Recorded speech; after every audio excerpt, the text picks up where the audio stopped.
I think we can cut down production to, let's say, 20%. Instead of 25%, it will be 80%. You think Europe or Japan or the United States can survive with this? Maybe the United States, they have their own local supply. They are in a much better position than Europe and Japan.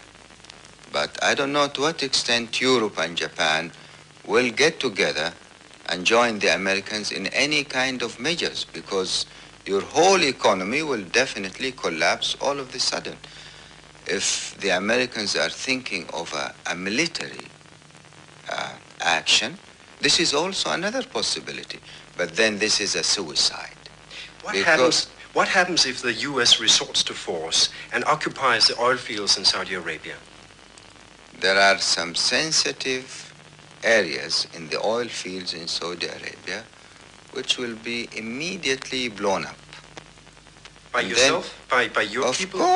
Of course. And then what will happen is Europe has to live, and Japan, of course, has to live without oil from Saudi Arabia for so many years, because it takes years to repair that. It's not an overnight business. It's not a month or two. Now you can imagine what kind of gambling this could be. But could you cut your production down to 80% and still survive economically? Yes, sir. You know what will happen then?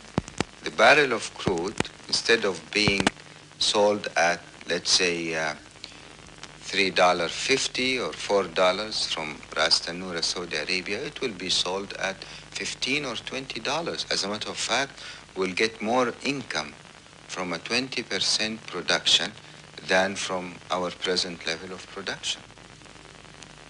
Law of supply and demand.